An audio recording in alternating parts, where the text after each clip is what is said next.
Hello everyone, welcome back to the channel. I'm Chris. This is Alexander the Great Part 2 from Epic History TV. I just did Part 1 and I'm just going to jump back into it and I'm going to see what I can get done tonight at 7:30. It was a good day and let's go for it. Get your alcohol ready, get your drink, your water, whatever. Get a snack, I don't care. Whatever it takes. And get ready to answer a lot of questions that I'm sure I'll have in the comment section. You just sort me out like Panda does, and some of the others I apologize, but Panda's the most active in terms of answering questions, and I deeply appreciate it. I really do.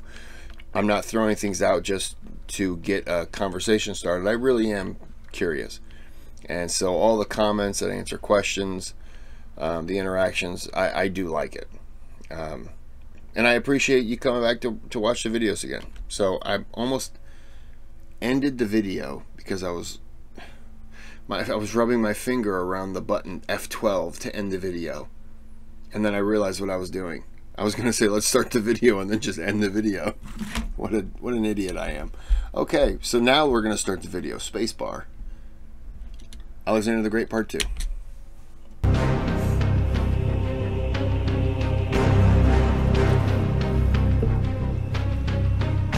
In 334 BC, Alexander, the 21-year-old king of Macedonia, led a coalition of Greek forces against the greatest power of the age, the Persian Empire.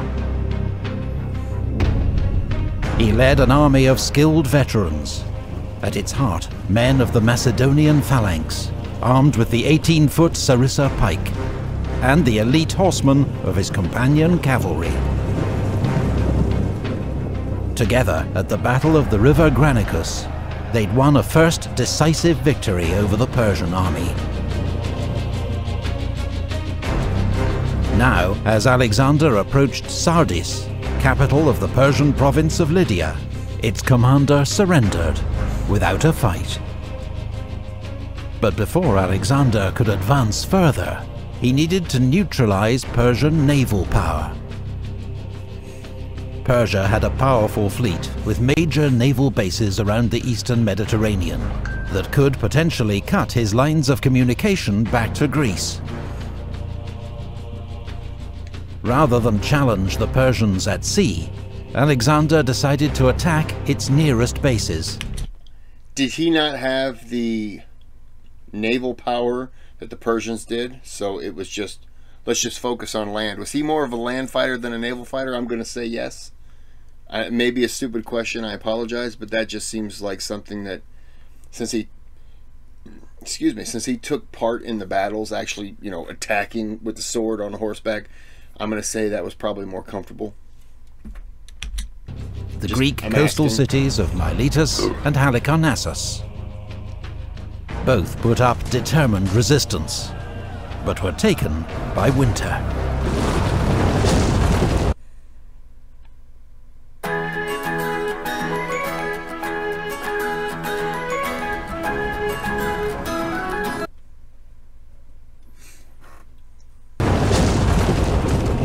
Following spring of 333 BC, Alexander continued his advance into Lycia and Phrygia. At Gordium, he was shown the legendary Gordian Knot. A prophecy said that whoever could unpick it would rule all Asia. Alexander simply took his sword and sliced it in half. Well, that's cheating. Meanwhile, Memnon of Rhodes, a skilled Greek general in Persian service, led Persian warships into the Aegean and captured the islands of Chios and Lesbos. But after Memnon's sudden death from illness, the offensive was abandoned.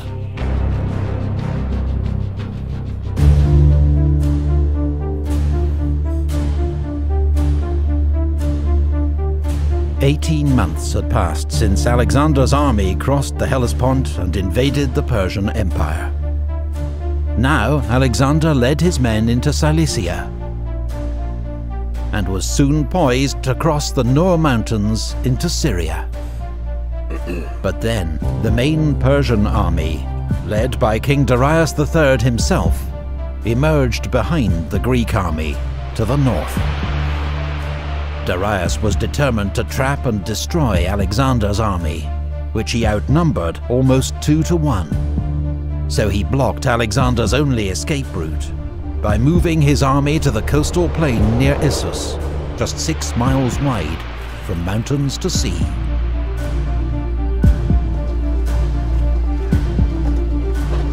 The narrow battlefield would force Alexander to fight, but it also prevented Darius exploiting his huge numerical advantage.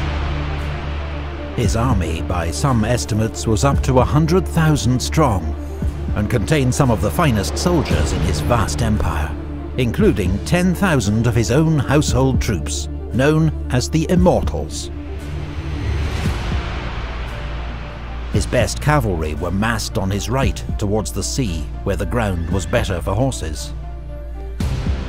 His best infantry, his Greek mercenary hoplites, formed the centre. Persian infantry formed his left wing. Alexander deployed his own army for battle, once again entrusting his left wing, nearest the sea, to Parmenion, with the Greek cavalry and infantry. I'm going to guess Parmenion was like his second in command, because he seems to be given, so far in the 2 things, he's given him the, kind of the, I don't want to say the important positions, but in the centre, as always, was the Macedonian phalanx. Alexander positioned himself and his best troops on the right wing toward the mountain slopes. His elite Agriane javelin throwers, his archers, and behind them the Hypaspists and the companion cavalry. Sorry to ask, but how far were they capable of throwing the typical javelin back then? I've never thrown one, I've never held one, nothing. You'd have to be pretty damn close, right? And if you throw your javelin, I'm going to say they have a maybe like a sword. So if you throw your javelin, do you then draw your sword and go into combat? Or do you throw your javelin and then try to run over and pick it up and throw it again? Like, how does this work? Anyone have an answer for that? I would greatly appreciate it.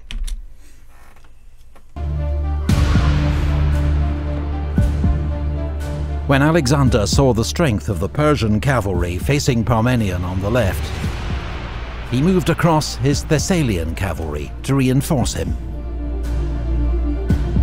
Despite his overwhelming numbers, Darius held his position behind a small river, the Pinarus, and waited for Alexander to attack. He didn't have to wait long. Alexander called out to his men, urging them to fight bravely, picking out some by name. Then, at the head of his army's right wing, he charged.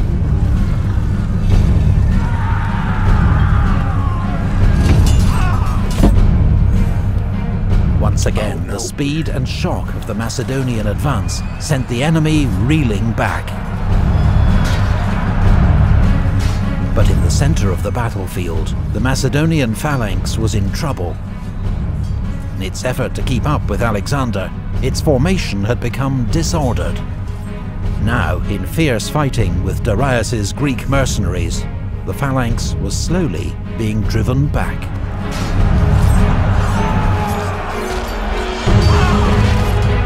Alexander, seeing the danger, regrouped and led the companions in a headlong charge straight at the Persian center. The Greek mercenaries threatened on their flank were soon in disarray, and the Macedonian phalanx was able to resume its advance. Alexander fought his way towards the great king Darius himself. Rather than face this apparently mad and fearless Macedonian king, Darius fled the battlefield in his royal chariot. I know I'm not right on this, but is Darius the same guy from the 300? Or that was 50 years before this moment, so probably not. I don't remember who that guy's name was, so I apologize. Would you just stop? Meanwhile, the Macedonian left wing under Parmenion was in a desperate fight against the best of the Persian cavalry. If the Persians could break through here, they could envelop Alexander's army and snatch victory from the jaws of defeat. But Parmenion and his troops fought doggedly and continued to hold the Persians at bay. As the news that Darius had fled spread among his troops, they abandoned the fight and tried to save themselves.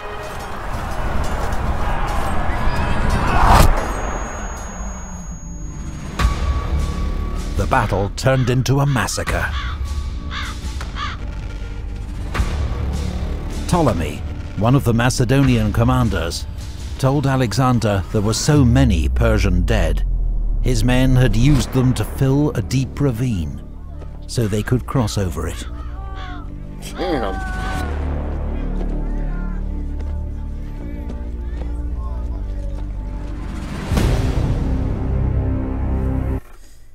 Okay, it's time for the dogs to get their breakfast because they've been patient. We've been using Farmer's Dog, and Those they adorable absolutely dogs. love it. Show me and more. it's so Tell me cute. more about this product. I want to know more about this product. I need to know more about this product. Tell me. Oh, okay, never mind.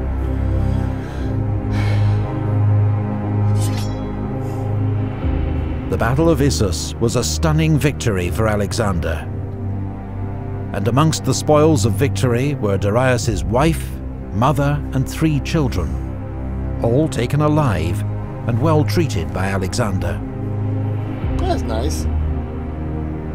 With the Persian field army in retreat, Alexander now turned to subduing the western territories of the Persian Empire. The next year, 332, the coastal cities of Phoenicia submitted to Alexander, ending Persian naval power in the Mediterranean. But the island city of Tyre resisted. Tyre's defenders fought bravely and skillfully, even when Alexander began building a causeway to the island, protected by 2 giant siege towers, which they counterattacked with fire ships. But after 7 months, the city walls were breached and Tyre fell. Most of its citizens were killed or enslaved. Gaza, too, was taken by siege.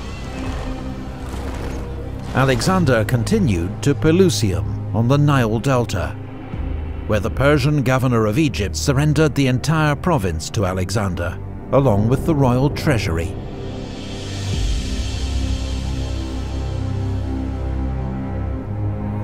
At Memphis, priests of this ancient land welcomed Alexander as their liberator from Persian rule, and crowned him pharaoh. At the mouth of the Nile, he founded a new city, Alexandria. So that's where Alexandria was. Okay. I always thought it was up somewhere around, the Greece area. I didn't realize it was down there. I'm still blown away by Memphis, Egypt. I think Memphis. I don't think Egypt. I think Memphis. I think Tennessee. I know someone who recently drove through Memphis, Tennessee, and they did not have good words about it.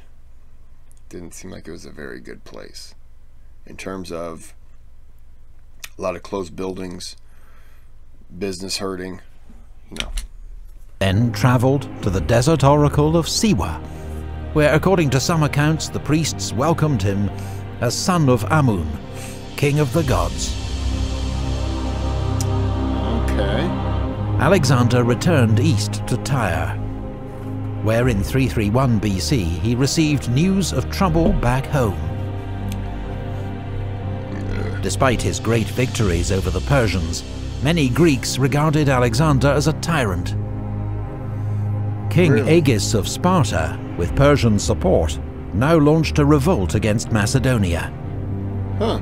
Antipater, Alexander's commander in Greece, was already dealing with rebellion in Thrace.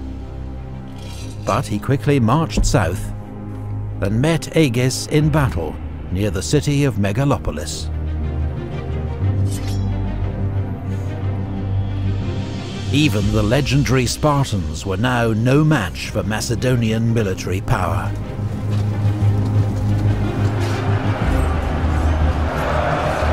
The Spartan army was crushed. King Agis himself was among the fallen.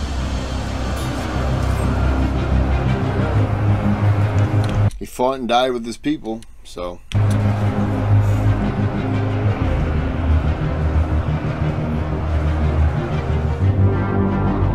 With his base in Greece secure once more, Alexander advanced towards the Persian heartlands, seeking a final showdown with Darius. He received a letter from the Persian king offering him a fortune in gold, his daughter in marriage, and half his empire in exchange for peace. But that's when you know you got him on the ropes. Alexander's stunning victories, all the oracles and acclamations, had now convinced him that his destiny was to rule the world. He rejected the Persian king's offer. He didn't want half the empire. Wanted all of it. He was coming to take it all. Yep.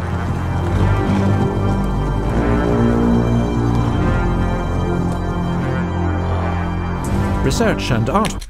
Wow. Wow, wow, wow.